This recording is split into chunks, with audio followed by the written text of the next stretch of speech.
Palestinian land and say, you know what, this is ours and we're not going to leave. Well, you know, a farmer wakes up the next morning and there's an outpost on his land. And Palestinians in this part of the world are not allowed to have weapons. The settlers will actually come down, try to induce the Palestinian population to leave, again carrying weapons that we provide to them, while the Palestinians are not allowed to have weapons. Occasionally we hear about Palestinians getting weapons, but the vast majority of them do not have anything to defend themselves with. So that's the kind of power dynamic that is very surprising going there for the first time, given the violence we only hear about here in the United States. And when people hear about these settlers, they think, well, I thought Israel tried to remove the settlers, right? I thought that they took them out and then all the Palestinians responded with violence. Well, it is true that a certain area of Palestine the settlers were removed from, that is Gaza, the Gaza Strip here. And indeed, in August of 2005, the Israeli government evicted 8,000 settlers from the Gaza Strip, which were immediately replaced by 12,000 new settlers in the West Bank. So at no point did the settler population actually even decrease. It continued to increase with basically immunity as the international community was hailing this incredible act of generosity on the part of Israel to actually give Palestinians back a morsel of what is actually theirs. And in addition, the occupation of Gaza continues. Today, Gaza will legally remain occupied as long as Israel maintains control over the borders, airspace, and shores. So in other words, the Israeli government and army actually still continues to control the entire area. So when people talk about sort of Gaza being liberated and Palestinians responding with violence, certainly there has been violence coming out of Gaza, there's no doubt about that. But we're talking about a people that has been, with the removal of the Israeli population, has been completely sealed up. People cannot get in and out. They can't get medicine in.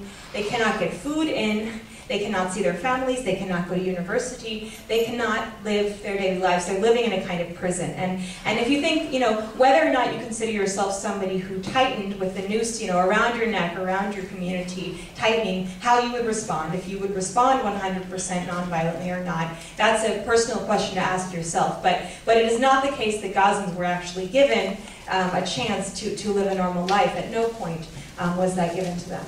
And of course, in the last attacks on Gaza, within that open-air prison, they were bombed from above. The attacks on Gaza, simultaneously, Hamas was also shooting rockets into southern Israel. The final death toll was about 1,400 Palestinians, most of them civilians. At the same time, during that period of time, 13 Israelis were killed, about half of them, a little less actually than half of them civilians.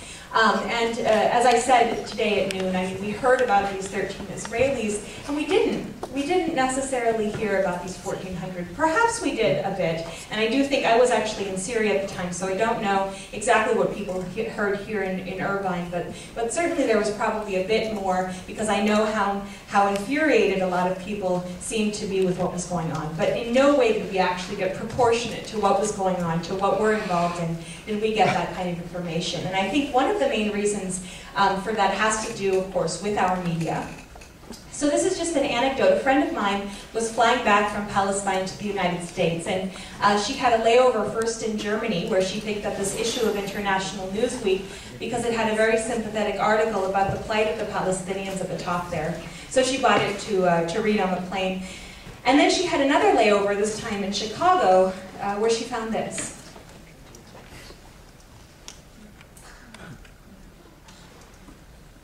So it's also Newsweek, August 2004, but the US version, with almost the same information. One major difference: that article about the plight of the Palestinians had been completely removed from the entire magazine. Not just from the cover story, it was omitted from the US version of Newsweek. And this is an example, it's just one. If it were the only one, big deal. But what we find when we begin to compare our media here in this country with the media, without exception, everywhere else in the world, we find that this is a pattern. You don't have to take my word for it. You shouldn't. I wouldn't have taken my word for it. Like I said, I didn't believe it. Do your own research. Go out. Do your own research. But you have to go beyond US mainstream media sources, because you're not going to get the information there. You can go to Israeli mainstream media sources and get a lot more information than you're going to get here. Israel Israelis got this, we got this. You can go to European mainstream media sources, you can go to US alternative media sources, Arab, Asian, African, Latin American media sources. I mean, they're everywhere.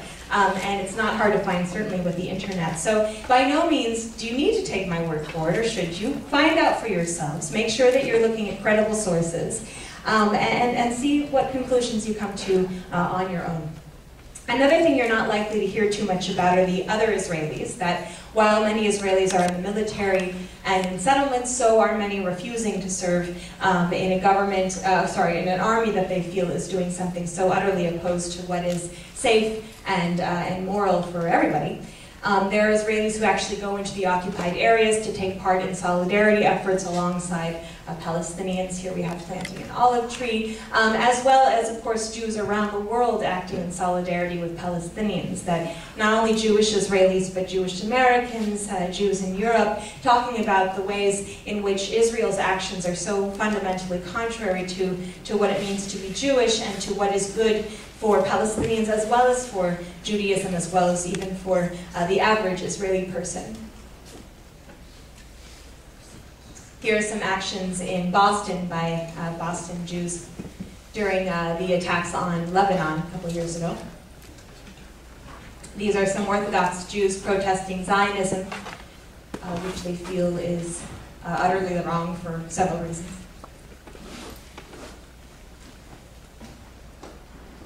We'll talk a bit about what that independence has meant for Palestinians in a bit. And then here's actually a picture of an Israeli activist protesting the policies of her government alongside Palestinians and internationals. And this demonstration was one against the wall, which I'd like to show you now a picture of. So that's a picture of me on the right and a friend of mine standing in front of the wall that Israel is currently building in the West Bank with our tax dollars. This is what it looks like in populated areas. It's about 25-foot concrete. In the unpopulated areas, it is actually at its base a wire fence, which is then reinforced with heavy-duty electric sensory wire, razor wire, thermal imaging, and sniper towers. So a lot of times we hear about it as a fence and people think, you know, like in your backyard, you know, good fences make good neighbors kind of thing. Well, we're talking not about a fence in your backyard, but the kind of fence that surrounds prisons here in the United States. Nonetheless, the areas where Palestinians are mostly living have concrete walls running through them. And people do feel good, good fences make good neighbors, that these people have been fighting, and maybe if we just stick a wall between them, they'll stop. Well, that's first of all an interesting, theoretical question. Does separation, does segregation bring peace? And also interesting is, well, then where are you going to build it? Presumably, if you have a neighbor and you want to separate the two of you, you build it, perhaps on the property line or at least between your homes. Well, in actual fact, the wall that Israel's building weaves deeply into the Palestinian West Bank, more than 80% of it straying from the Green Line, in effect annexing all of these blue areas here onto the Israeli side. In particular, up in the north is where a lot of the major water sources are, and through the wall and other institutions, Israel actually controls almost 100% of the water in the area right now.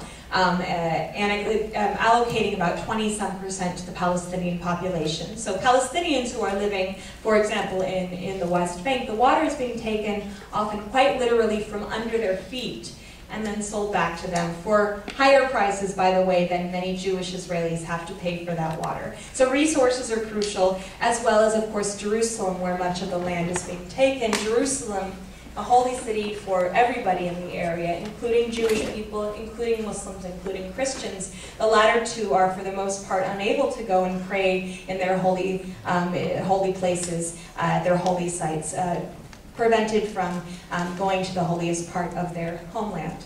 And if you factor in not only the wall, but also the checkpoints and the settlements, the areas that are out of Palestinian control are more like these blue areas, leaving the Palestinian population within the West Bank contained in these smaller and smaller little islands. In the area, Jericho's an island, Qalqilia is totally surrounded by the wall. And as we look at this, we should, I believe, ask ourselves, what's going on here? And I asked myself that, and I said, look, you know, I didn't want to acknowledge the occupation.